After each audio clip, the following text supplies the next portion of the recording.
mês de setembro também é um mês importante nacionalmente e até mundialmente, conhecido como Setembro Amarelo, né? Hoje em dia tem muitos meses de muitas cores por aí, né? Então tem o Setembro Verde, Setembro Amarelo, Outubro Rosa, Novembro Azul.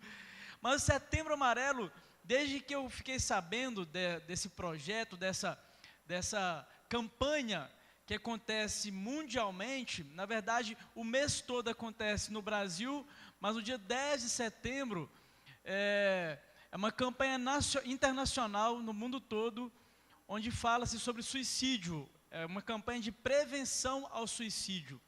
No ano passado nós falamos um pouco sobre isso, no ano retrasado também tiramos um domingo para falar, e eu quero voltar um pouco nesse assunto aqui hoje. Não vou falar especificamente sobre suicídio, mas o Setembro Amarelo é o mês onde nós prevenimos o suicídio, que é algo que está assolando, tem feito tão mal para tanta gente, principalmente para jovens. Se você pegar aí Setembro Amarelo, você vai descobrir muitos dados de jovens que cometem suicídio, homens principalmente, mulheres, mas eu fico pensando, e eu sei que ninguém levanta um dia de manhã, acorda um dia de manhã e fala o seguinte: vou tirar minha vida hoje. Todo mundo que chega ao ponto de se suicidar, teve um processo que levou a essa situação, que dores, traumas, coisas que aconteceram ao decorrer da vida, que fizeram com que essa pessoa desistisse de viver. E a gente tem como prevenir isso. Todos nós estamos sujeitos a coisas ruins da nossa vida, a momentos ruins, ao dia mau que a Bíblia fala, mas nós podemos prevenir isso. E eu quero te convidar a pensar comigo aqui hoje sobre algo que é fundamental para a gente prevenir, que é uma palavrinha chamada resiliência. Então vou te convidar agora a orar mais uma vez. Nós vamos pedir a Deus para que Ele fale com a gente, que não seja eu falando com vocês, mas que seja Deus falando conosco aqui nessa noite. Amém? Deus, muito obrigado mais uma vez, por mais este domingo. Muito obrigado pela sua palavra, que nós podemos ler, meditar, refletir, e chegar aqui hoje, Deus, para pensar sobre o que o Senhor tem para nós, sobre a sua vontade, sobre o seu plano, sobre a solução que o Senhor tem para nós. Então nós pedimos no nome de Jesus, nos ensina aqui hoje à noite, Deus. Seja o nosso mestre, seja o pregador dessa noite aqui, Deus. Usa a minha vida, usa aquilo que o Senhor falou comigo, Deus, para comunicar a sua vontade, a sua verdade ao coração de cada pessoa que está aqui hoje à noite me ouvindo. Eu te peço no nome de Jesus. Amém e amém. Resiliência. Talvez você nunca ouviu essa palavra, duvido muito se você não ouviu. Talvez você ouviu, mas não sabe o que é. Talvez você já viu tatuada no corpo de alguém, porque é uma palavra que está na moda, está em alta no uso popular. Então as pessoas têm, principalmente mulheres, eu vejo muitas mulheres tatuando, né, com uma letra bonita, uma arte bacana, tatuando resiliência. Talvez para a pessoa olhar para aquela tatuagem e se lembrar que ela precisa ser resiliente. Mas o que é então a resiliência? No dicionário, a definição de resiliência é a propriedade que um corpo ou algum objeto tem, de retornar à forma original após submeter-se a uma deformação elástica. A propriedade de retornar ao estado original depois de sofrer muita pressão, depois de uma crise, é a capacidade de recobrar-se, a capacidade de renovar-se diante de uma situação difícil, de sair vencedor lá no final. A origem dessa palavra no latim, ela significa basicamente saltar novamente. E é sobre isso que a gente quer conversar aqui hoje à noite, porque resiliência, apesar de ser uma palavra que agora está muito na moda, ela é algo que todo ser humano precisa aprender na vida dele, desde que o ser humano é ser humano, desde que o mundo é mundo. Desde que o mundo é mundo, existe problema. Desde que o mundo é mundo, existe tristeza. Desde que o mundo é mundo, existe dificuldade, existe enfermidade, existe problemas familiares, existem problemas financeiros. Não é verdade? Desde que o mundo é mundo, desde que nós fomos criados e desde que o pecado entrou no mundo, essas coisas começaram a nos acompanhar. E Jesus Cristo, Ele disse para a gente que enquanto nós estivermos aqui neste mundo, nós teríamos aflições. Então, resiliência é algo assim mais ou menos como enverga, mas não quebra. Se fosse o nome de um filme, seria Duro de Matar. Se fosse um provérbio, seria vaso ruim não quebra fácil. Já me falaram isso uma vez. Uma vez a missionária Cleide brincou comigo. Ela falou que na época que ela adoeceu com uma doença rara, que acometeu o intestino dela, uma doença muito rara mesmo. É muito raro essa doença acometer seres humanos. Segundo ela, é muito comum em cachorros. E ela quase morreu. E na época, ela veio em Fabriciano, eu tinha acabado de sair de um período difícil na minha vida também, onde eu acabei ficando vivo depois de descobrir ser soro positivo para HIV, em estado avançadíssimo. E ela falou assim comigo: Pastor Emerson, não se preocupa, que eu sei por experiência própria, vaso ruim não quebra fácil não. Oh, glória, Deus é bom demais, Deus é bom demais, porque Ele pega os vasos dele, e Ele trabalha em meio à dor, em meio à dificuldade, para a honra e glória dEle. E eu me lembro bem de que em 2015, quando eu passei por esse pior momento da minha vida, eu comecei a usar uma expressão. Eu sempre uso a seguinte frase: que Deus fez da minha história, da minha maior vergonha, um objeto da glória dEle. Eu sempre falo isso. E eu acredito que essa pode ser a sua história também. Não somente a sua vergonha, mas aquilo que você passa de tristeza, de dificuldade, Deus pode fazer disso aí um objeto da glória dEle. E tem outras definições para resiliência. Em ecologia, por exemplo, significa um sistema que depois de passar por uma grande tormenta, por uma grande perturbação, é capaz de retomar o equilíbrio. Sabe, um ecossistema devastado por um furacão, por exemplo, que depois de algum tempo ainda consegue se renovar, consegue se restaurar novamente. Em administração, para o pessoal da administração, resiliência está muito ligado aos profissionais que têm capacidade de se adaptarem facilmente, principalmente a situações de pressão. No ambiente de trabalho, a gente sabe que, principalmente para algumas profissões, há pressão de todos os lados. Você é cobrado o resultado que você tem que apresentar. Você depende disso para viver. E aí, no ambiente de administração, resiliente é aquela pessoa que consegue, mesmo debaixo de pressão, se adaptar, inovar, renovar, fazer acontecer mesmo diante da dificuldade.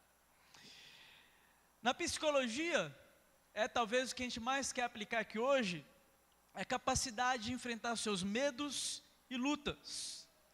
Mas existe resiliência também no ambiente da física, que é quando um corpo é submetido a uma pressão e ruptura, e pode até se quebrar, mas consegue retomar a forma original dele. Então, ser resiliente, a resiliência é aquilo que a gente consegue voltar a ser antes da crise. Eu passo por um momento de crise e ao final eu sou, às vezes, não vou nem usar a mesma pessoa, mas eu sou uma pessoa ainda melhor. Eu saio vivo lá no final das contas. E saio melhor, vitorioso. Isso é resiliência. Agora é a Bíblia. O que é que a Bíblia fala com a gente sobre resiliência? Se eu fizer uma pergunta para você aqui hoje à noite, o que você faz diante de grandes problemas? Como você reage diante de situações difíceis na sua vida? De crises? Talvez no âmbito familiar, no âmbito profissional, financeiro, crise tem muitas opções para a gente passar. Mas como você reage a elas? Qual resposta você dá? Já dizia um certo pensador que a vida da gente ela é feita 10% daquilo que acontece com a gente e 90% é a forma como nós reagimos ao que acontece com a gente. Vou repetir que isso é interessante. A sua vida ela é feita 10% daquilo que acontece com você, daquilo que não está sob seu controle. E os outros 90% é a forma como você reage a essas situações. E quando a gente chega na Bíblia, a gente vai encontrar resiliência de todos os lados. Personagens assim, mestres nesse negócio, de vencer uma batalha, de passar por situações complexas, difíceis demais. Um exemplo bem claro é José, o famoso José do Egito. Gente, o cara foi traído pelos irmãos dele. Os irmãos dele venderam ele, maltrataram ele, espancaram ele, jogaram ele num poço e depois ainda venderam ele como escravo. Depois de anos, há uma fome sobre a terra e os irmãos dele retornam até a terra para onde ele foi vendido, que era o Egito. E chega lá nesse dia, onde a família dele reencontra com José, e ele fala o seguinte: gente, pode ficar tranquilo, relaxa aí, está tudo bem, não guardo rancor, não tenho problema nenhum com vocês. Sabe por quê? Porque eu sei que tudo que eu passei, era Deus me preparando para me trazer até o Egito, para que hoje a nossa família fosse salva. Porque hoje eu posso acolher a minha família no Egito, porque um dia vocês me venderam como escravo. Como uma pessoa consegue ver isso, se ela não for uma pessoa altamente capacitada para resistir, para passar por um momento difícil? E na Bíblia a gente tem muitos exemplos. Você pega José, você pega Moisés, você pega outros nomes da Bíblia que passaram por situações difíceis demais, que talvez alguns de nós desistiríamos de viver. Mas eles foram resilientes até o fim.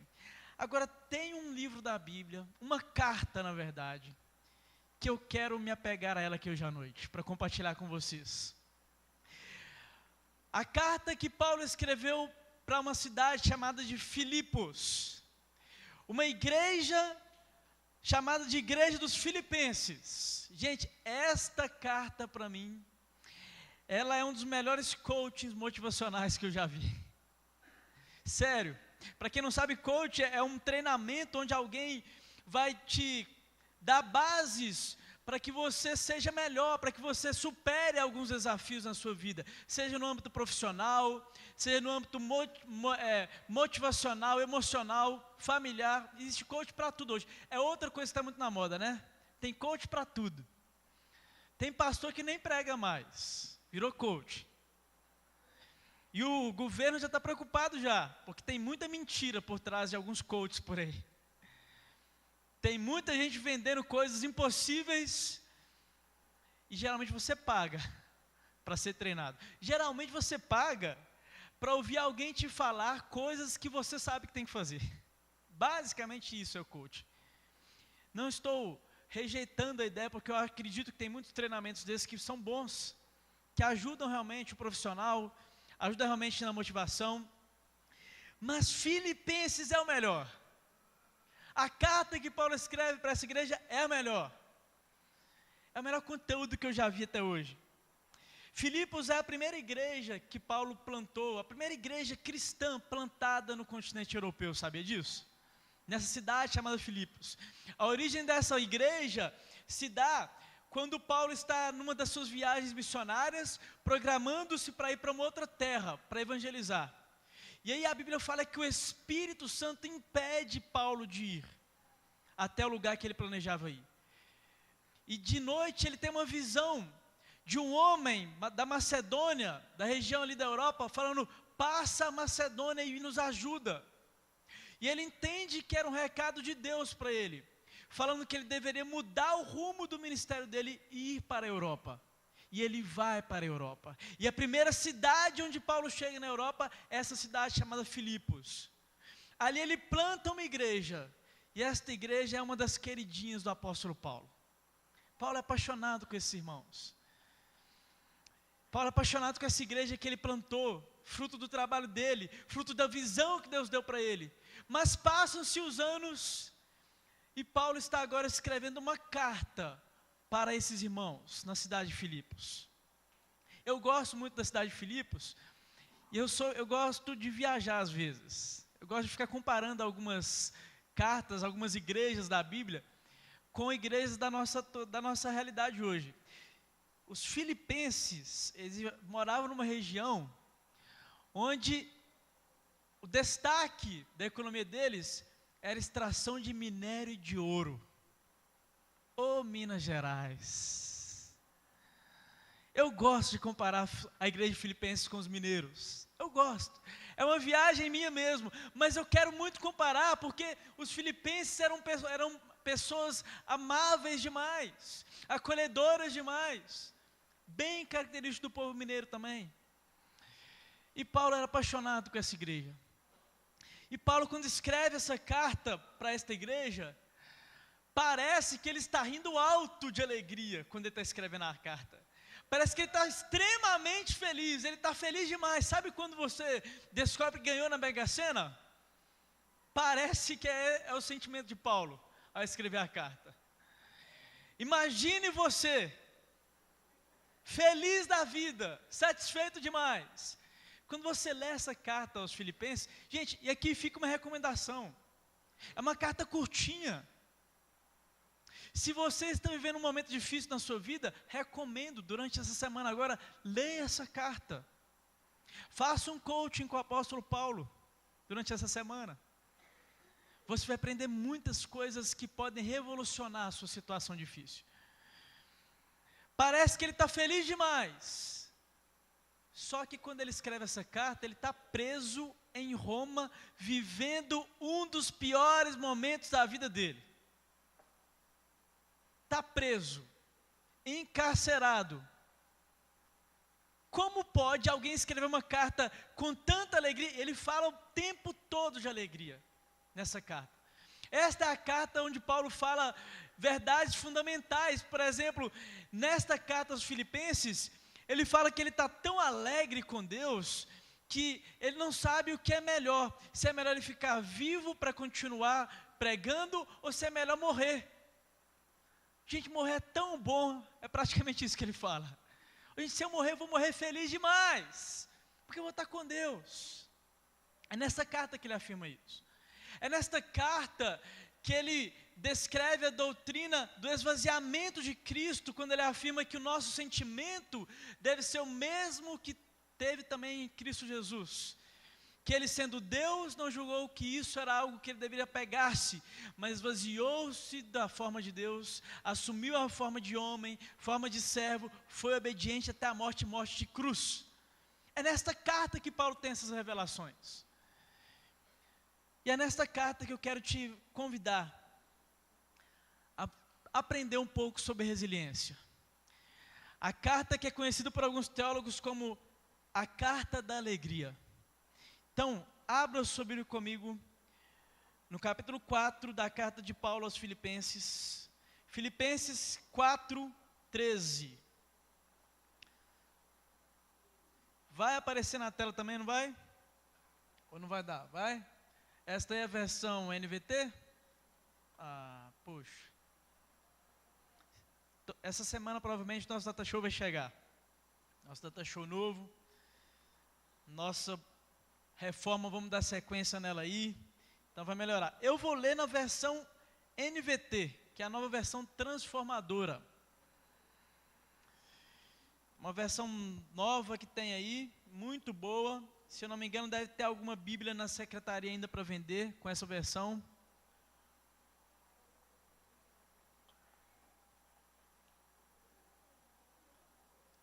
Filipenses capítulo 4, Nós vamos ler do versículo 4 até o versículo 13. Ele diz assim: alegrem-se sempre no Senhor. Repito, alegrem-se. Que todos vejam que vocês são amáveis em tudo que fazem. Lembrem-se de que o Senhor virá em breve. Não vivam preocupados com coisa alguma. Em vez disso, orem a Deus, pedindo aquilo que precisam e agradecendo-lhe por tudo o que Ele já fez. Versículo 7. Então vocês experimentarão a paz de Deus, que excede todo entendimento, e que guardará o seu coração e a sua mente em Cristo Jesus. Por fim, irmãos, quero lhes dizer só mais uma coisa. Concentrem-se em tudo que é verdadeiro, tudo que é nobre, tudo que é correto, tudo que é puro, tudo que é amável e tudo que é admirável. Pensem no que é excelente e digno de louvor. Continuem a praticar tudo o que aprenderam e receberam de mim, tudo que ouviram de mim e me viram fazer. Então o Deus da paz estará com vocês. Versículo 10. Como eu me alegro no Senhor por vocês terem voltado a se preocupar comigo. Sei que sempre se preocuparam, mas não tinham oportunidade de me ajudar. Não digo isso por estar necessitado, pois aprendi a ficar satisfeito com o que tenho. Sei viver na necessidade e também na fartura. Aprendi o segredo de viver em qualquer situação, de estômago cheio ou vazio, com pouco ou muito. Posso todas as coisas por meio de Cristo que me dá forças. Que legal esse cara falando isso. Eu fico imaginando ele na cadeia, escrevendo isso, e cheio de emoção, alegre.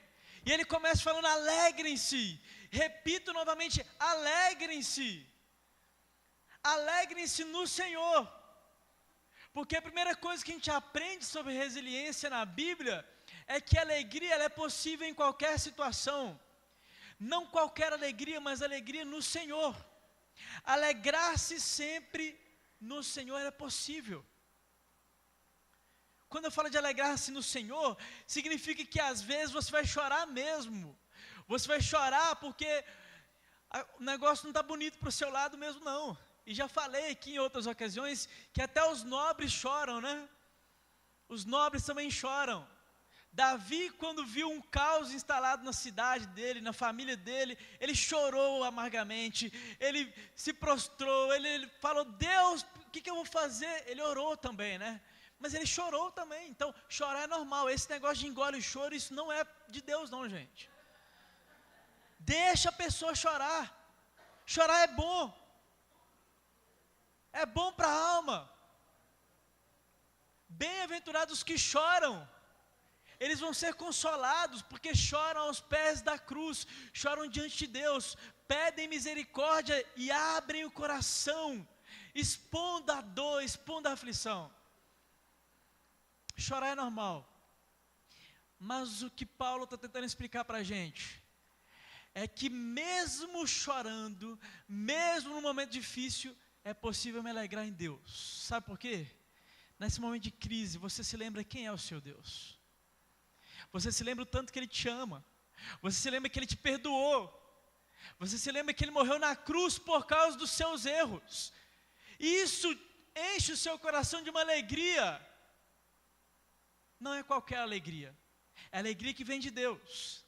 A alegria que Neemias escreveu, quando ele afirmou, no momento caótico também da história de Israel, quando eles voltaram para reconstruir os muros da cidade de Israel, e no momento de crise ele disse: gente, celebrem, celebrem porque a alegria do Senhor é a nossa força. É esta alegria que Paulo está falando. É um sentimento que quem não tem Deus não vai compreender. É uma alegria que quem não tem Deus não vai compreender. Eu já experimentei essa alegria. Eu experimento essa alegria nos meus momentos de crise ainda. quando eu busco a Deus, quando eu choro aos pés da cruz e falo, Deus, eu não tenho para onde ir, eu não tenho como fugir, eu não tenho a solução. Mas eu estou abrindo meu coração diante de Ti, porque eu acredito que o Senhor tem a solução. Eu já vi pessoas com essa alegria, em ocasiões que você nem imagina. Mano, a Vilma está aqui hoje? Está não, né, a Vilma? Gente, a Vilma, eu não vou esquecer dessa cena nunca. Velório do filho dela. Aqui em cima no templo. Essa igreja lotada de gente. Paulo era muito conhecido. E ela falando aqui, de como ela estava tranquila em Deus. Porque ela viu nos últimos minutos da vida do filho dela, ele consertar a vida dele com Jesus. Ele se entregar para Jesus. E as pessoas falavam assim, ela não tá bem, não está normal. Ela está com uma alegria, parece, que é isso? Uma mãe que é alegre com a morte do filho? Não.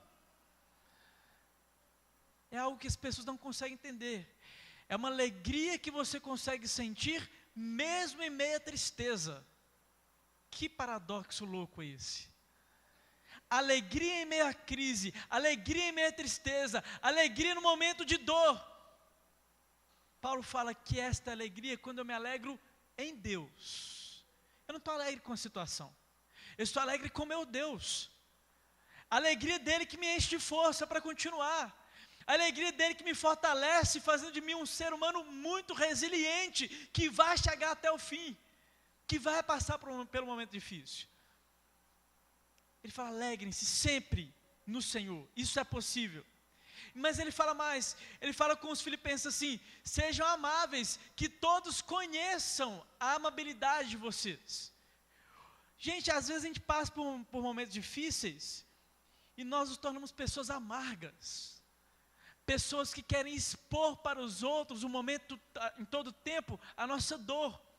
A gente fica buscando nas pessoas que elas vejam a nossa dor. É uma necessidade que a gente tem de ser visto às vezes. Mas o conselho de Paulo é que quando a gente vive, quando a gente é resiliente, realmente, o padrão bíblico de resiliência é quando você consegue ser amável no momento de amargura. Você consegue expressar amabilidade no momento de dor. Isso é resiliência. Isso é resiliência que a Bíblia afirma que é disponível, é possível para todo aquele que crê em Jesus Cristo. É possível eu não me tornar aquela pessoa amarga, aquela pessoa que ninguém mais tem paciência de chegar perto de mim, porque sabe que vai ouvir, ó céus, ó vida, está tudo tão ruim, coitadinho de mim.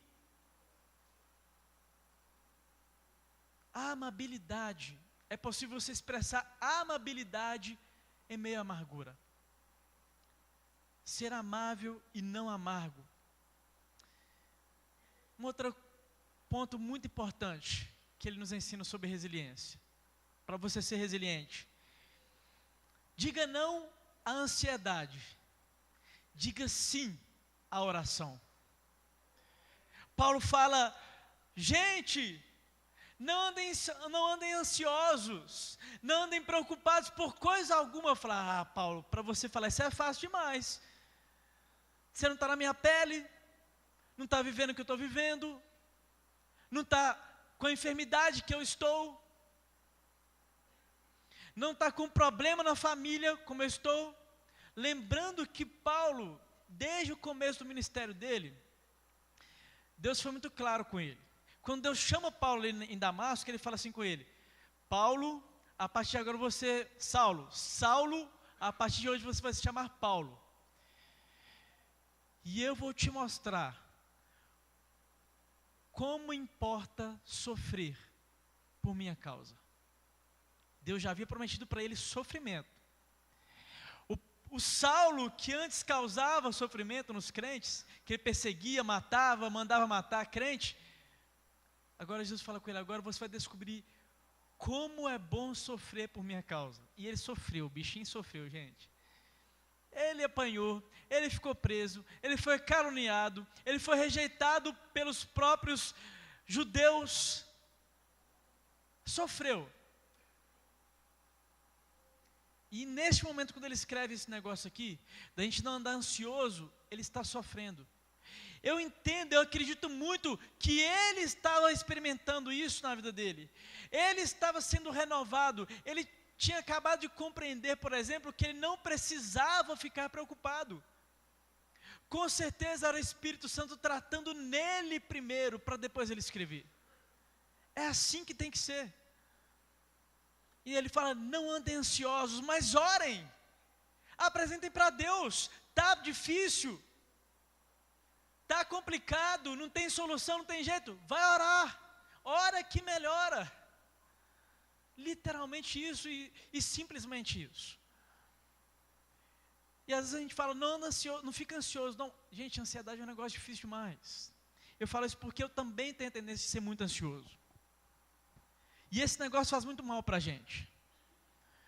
Porque a gente vive numa época onde tudo nos leva a essa ansiedade. E a gente vive numa época onde a gente não consegue passar bem pelos problemas, pelas fases ruins da vida, porque a gente não sabe esperar. A gente não sabe olhar para a situação e acreditar que vai ter fim. E acreditar que Deus está no controle. Que Ele vai curar. Que Ele vai melhorar. Que Ele vai mudar. Que Ele tem a solução. Paciência. Não ficar ansioso, não ficar perturbado com os problemas. Mas quando a perturbação bater na sua porta, você vai dizer, não, eu vou orar. Eu digo não para a ansiedade, e sim para a oração. Eu me rendo diante de Deus, eu me prostro diante dEle e falo, Deus, eu não tenho a solução. Eu não sei mais o que fazer. Médicos não sabem mais o que fazer. Remédio não funciona mais. Ninguém consegue me ajudar, meu pastor não tem a solução mais. Às vezes eu vivo algumas experiências que eu percebo que a igreja acha que pastor é infalível. Parece que a gente tem resposta para tudo, solução para tudo. O aconselhamento pastoral é 100% funcional. Eu acredito que quando é uma direção de Deus é realmente 100% funcional. Mas às vezes eu já me peguei em situação onde sabe qual conselho eu tinha para dar para a pessoa? Eu falei assim, não sei, cara. Não sei o que te dizer. Mas eu estou aqui para te ouvir. E Deus também quer nos ouvir. Vamos falar com Ele? Porque essa ansiedade, a gente acaba transferindo para pessoas responsabilidades que elas não dão conta de atender. Demandas, ansiedades nossas, que o ser humano, um outro ser humano não vai conseguir atender. Não vai resolver o nosso problema. Só Deus pode resolver. Então eu vou para a pessoa certa, na fonte certa. Eu vou chegar diante de Deus e vou falar, Deus, o bicho está pegando. Não sei mais o que fazer não. E quando a gente faz isso, a gente experimenta aquilo que Paulo chama de a paz que excede todo entendimento. E esta paz que excede todo entendimento, que as pessoas que não têm Jesus Cristo não vão conseguir sentir, é a melhor vacina, é a melhor prevenção para a sua saúde mental. Gente, tratar de uma doença mental, eu aprendi muito com a Pabline. A Pabline, uma vez ela conversando comigo, ela falou assim, pastor Nemes, a gente às vezes tem medo de falar que é doença mental, porque a gente acha que doença mental é só coisa de doido, né? Não, se é emocional, se o problema está aqui, é uma doença mental, é uma enfermidade na mente. E tratar dessas enfermidades é muito difícil. Tratar isso é muito complicado, é complicado para os médicos. Você vai tomar um remédio, às vezes o remédio faz mais mal do que bem. Eu já precisei de remédio para dormir. Por causa de ansiedade. Que terrível. Gente, quando eu me lembro disso, como eu estou me lembrando aqui agora, e eu me lembro, por exemplo, que a última noite, eu deitei na minha cama e dormi tranquilamente. Que delícia de sono. Dormir um sono que é difícil você acordar no outro dia cedo para trabalhar. Que liberdade, que coisa boa. Conseguir fazer isso sem depender de remédio. É bom demais. A medicina é limitada. Os remédios têm suas limitações e, pior ainda, tem suas complicações. Mas quando eu trabalho preventivamente, é mais fácil. Porque a minha proposta para você aqui, em falar sobre resiliência, é para prevenirmos de problemas emocionais, para prevenirmos de doenças emocionais que muitas vezes nos levam ao suicídio. A gente precisa falar disso abertamente na igreja. Porque assim como eu já tive problema a ponto de ter que precisar de remédio, eu sei que muitos de nós estamos doentes. A nossa sociedade está doente. Eu li um livro chamado Sociedade do Cansaço, onde o cara faz uma análise do porquê o mal do nosso século é depressão, é síndrome de burnout. Que é isso? Que é isso? Alguns perguntaram. É a síndrome do pânico, com o nome mais complicado para a gente. Na verdade, existem níveis diferentes de síndrome do pânico. Gente, quantas pessoas estão desenvolvendo isso? Por falta de resiliência. Porque uma coisa é fato, vamos jogar limpo aqui. Problemas sempre vão existir. Dificuldades sempre vai ter. Acaba uma, tem um período bom, vem outra. É assim. E Jesus já nos falou isso antes, Ele avisou antes. No mundo vocês vão ter aflições, mas tenham bom ânimo, porque eu venci este mundo, cheio de aflições. Eu venci, vocês também vão vencer. Você foi feito para vencer. Você carrega no seu DNA o potencial da vitória, porque Cristo conquistou isso por você. Você pode vencer não porque você vai vencer na sua força, mas por Jesus Cristo você pode vencer. A paz que excede todo entendimento é a prevenção para eu não adoecer. A paz que excede todo entendimento, a paz de Deus é a melhor prevenção contra doenças mentais. É isso que Paulo fala. Ele fala, a paz de Deus vai proteger o coração de vocês. No versículo 6 ele fala isso. A paz que excede todo entendimento vai proteger o coração e a mente de vocês, viu? Não precisa mais de psiquiatra nem de cardiologista. A paz que excede todo entendimento é a melhor prevenção para cuidar do coração e da mente. Mas vocês estão olhando para mim, eu sei o que vocês estão pensando. Falar é fácil, pastor. Quero ver se está na minha pele.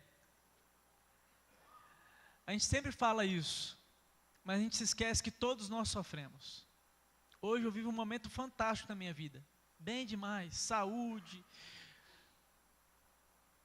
minha família, minha igreja, vive um bom momento. Tem alguns probleminhas que sempre estão lá, né? Mas já tive dias terríveis. Dias terríveis. Que foi esse período que eu falei com vocês em 2015, quando eu descobri ser soro positivo para HIV. Mas eu descobri isso morrendo, gente. Para quem está aqui que nunca ouviu minha história, eu descobri isso morrendo. Os médicos acharam difícil para mim ficar vivo. E pior ainda, eu imaginei o quê? Poxa, estraguei minha vida, estraguei a vida da minha esposa. Mas no dia que a minha esposa entrou na UTI, eu lá com ventilação mecânica, cheio de aparelho, e ela me contou que ela não tinha sido contaminada com HIV milagrosamente. Falei, peraí, Deus está fazendo alguma coisa no meio desse caos, no meio dessa bagunça toda aqui.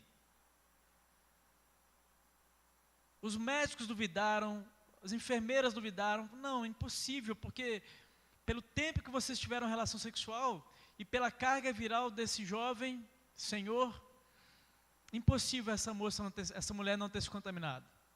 Mas a minha esposa não tem HIV. Ela não tem. Já repetiram o exame trocentas vezes, como se diz o BIM. Ela não tem HIV. E quando eu fiquei sabendo disso, Deus falou comigo o seguinte: aquieta a sua alma, eu estou no controle, cara. A partir desse dia eu comecei a pensar, eu já estava pronto para morrer, viu, gente? Eu já tinha pensado, eu vou morrer, mas o problema é que eu vou morrer e vou deixar minha viúva aí com a vida toda estragada, doente. Olha que desgraça. Literalmente é uma desgraça mesmo. Deus, como é que eu vou subir para o céu em paz desse jeito?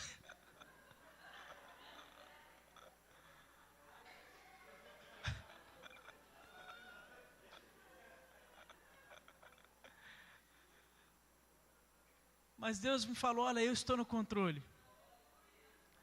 E quando Ele me falou que Ele estava no controle, eu pensei, opa, talvez eu consiga até ficar vivo.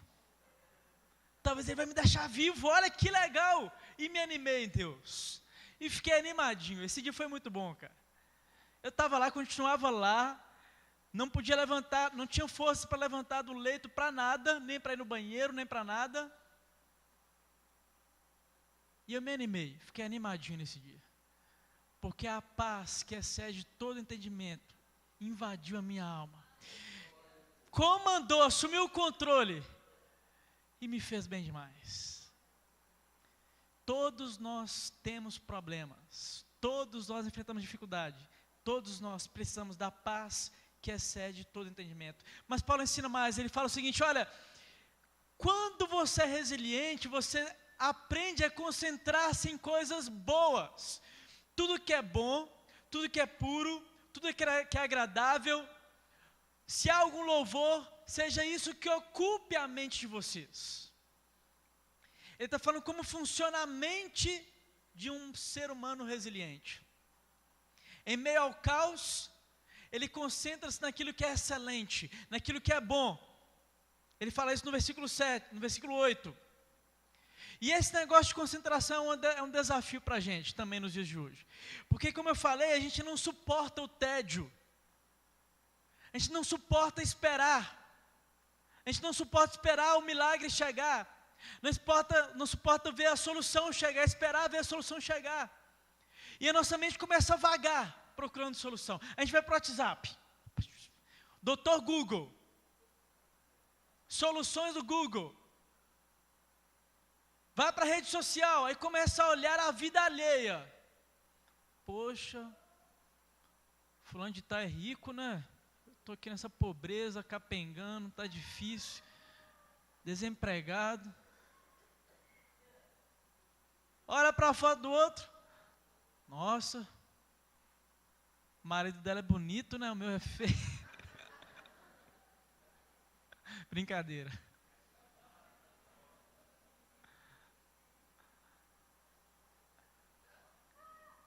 O tédio. Gostou, né, Rony?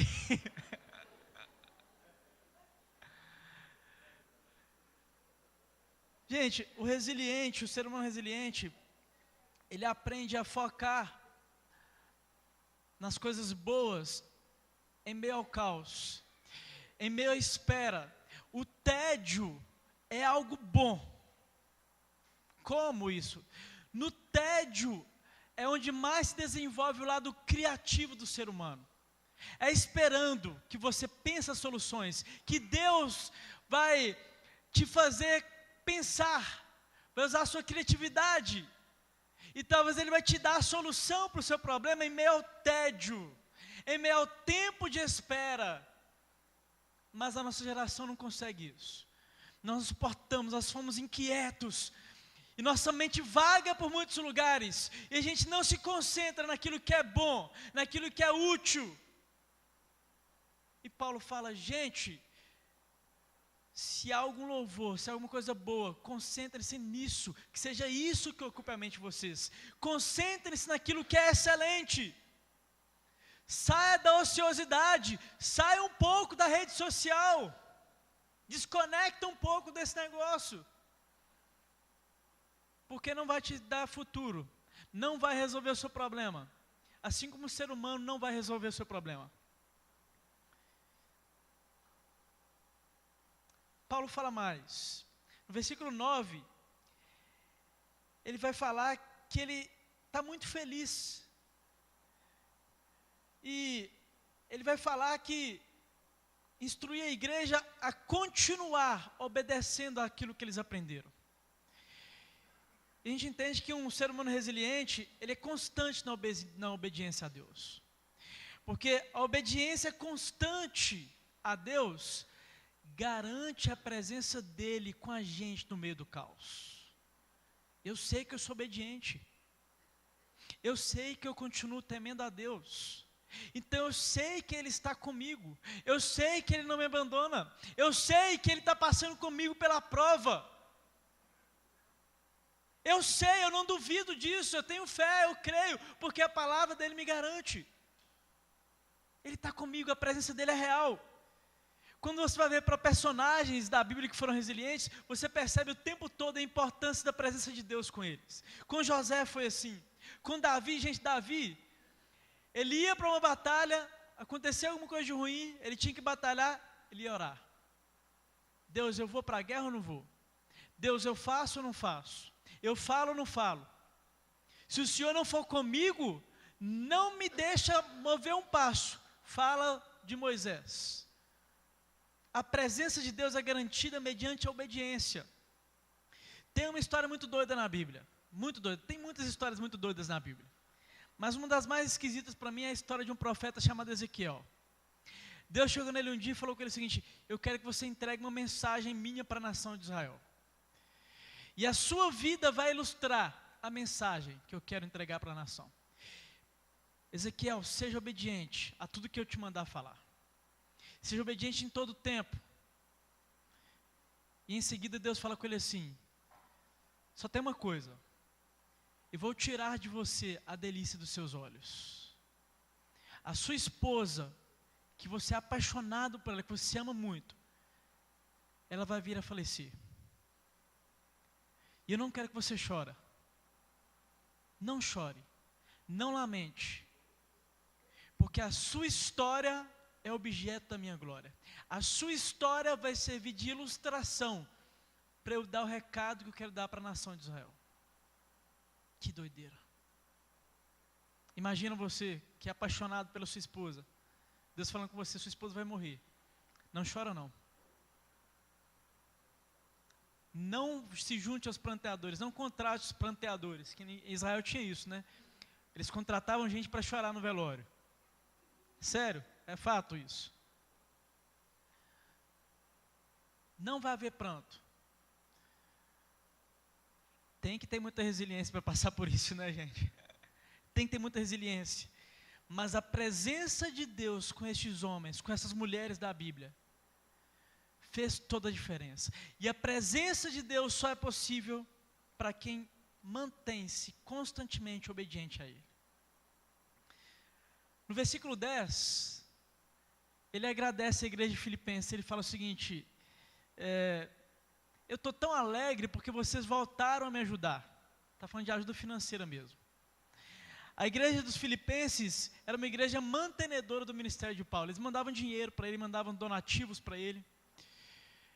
E havia ficado muito tempo sem mandar. E Paulo, agora ao receber a ajuda dessa igreja novamente, ele fala o seguinte: eu estou alegre demais no Senhor. Olha aí, vamos ler lá esse texto rapidinho. Filipenses, capítulo 4, versículo 10.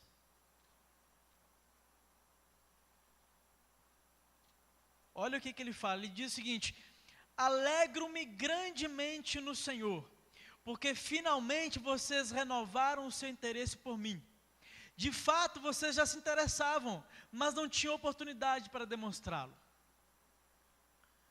Paulo está cheio de gratidão, nem tanto aquelas pessoas. A alegria, o motivo da alegria dele em receber a ajuda da igreja é Deus. Ele fala: alegro-me grandemente no Senhor, porque vocês estão me ajudando de novo. Porque o foco do ser humano resiliente, do cristão que sabe o que é resiliência, é Deus. não são as pessoas. Eu vejo gente que às vezes a gente vai visitá-lo num momento difícil, aí fala assim, pastor, demorou demais para vir, viu, agora já estou bem já.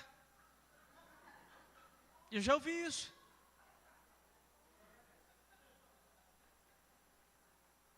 Paulo não está falando o seguinte, gente, vocês demoraram a contribuir de novo com o meu ministério, né? Mas eu estou tão alegre em Deus por isso. Porque eu sei que vocês não me ajudaram mais, porque não podiam, não tiveram condição. Porque eu sei que vocês me amam, eu sei que vocês têm interesse por mim. O foco do resiliente nunca são as pessoas, é Deus. A solução para ele vem de Deus. As pessoas são usadas por Deus sim, gente, como foram usadas aqui, na situação de Paulo. Mas a alegria dele em ser ajudado por alguém, ele se alegra novamente em Deus. Deus moveu pessoas para me ajudar. Deus levantou pessoas para me auxiliar. E aí ele começa a concluir esse trecho que a gente leu. Quando no versículo de número 11, ele explica, ele fala, não estou dizendo isso, porque agora eu estou precisando de ajuda. Mas no versículo 12 ele diz, sei o que é passar necessidade e sei o que é ter fartura. No final do 11 ele diz, aprendi a adaptar-me a toda e qualquer circunstância. Aprendi o segredo de viver contente em toda e qualquer situação, bem alimentado ou com fome, tendo muito ou passando necessidade. Viva bem, independente da circunstância. É possível isso, pastor? É possível. A Bíblia nos fala que é possível. Eu não estou falando de viver ricamente, não estou falando de viver cheio daquilo que você gostaria de ter na sua casa, na sua vida. Estou falando de viver bem, independente da circunstância que está sobre a sua vida agora. É possível. Paulo experimentou isso. Outros crentes em Deus experimentaram isso. E eu e você podemos experimentar isso hoje. Mas a gente só consegue experimentar isso quando a gente reconhece aquilo que Paulo reconheceu. Ele finaliza falando o seguinte, versículo 13. Tudo posso naquele que me fortalece.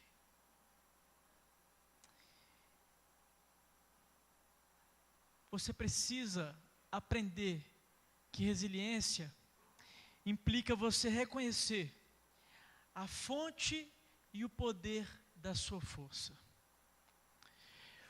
Um dos maiores males da nossa sociedade hoje é porque a gente confia muito na nossa própria força, na nossa própria capacidade, no meu estudo, no meu salário, no meu potencial de resolver problemas. Eu sou bom demais, eu vou chegar lá, eu vou resolver. E quando não funciona, a gente se frustra. Quando a gente se frustra, a gente adoece. Porque o excesso de positividade focada em nós mesmos é frustrante. E eu entendo que a nossa sociedade, muita gente está doente, porque confiou demais no seu próprio potencial. Não aprendeu a descansar. Tem coisas que eu sei, eu não vou resolver. Mas eu tenho em mim uma força que não vem de mim mesmo, que vem de Deus, e essa força é poderosa demais. Eu posso todas as coisas naquele que me dá essa força. Em Deus eu posso todas as coisas. Através dele eu consigo vencer. Através dele eu vou chegar no final. Através dele eu vou superar. Através dele eu vou recobrar. Vou me reanimar. E vou chegar lá, cantando a vitória. Eu posso todas as coisas naquele que me fortalece. Com isso Paulo encerra essa parte dessa argumentação dele, que eu chamei aqui hoje à noite de resiliência à luz da Bíblia.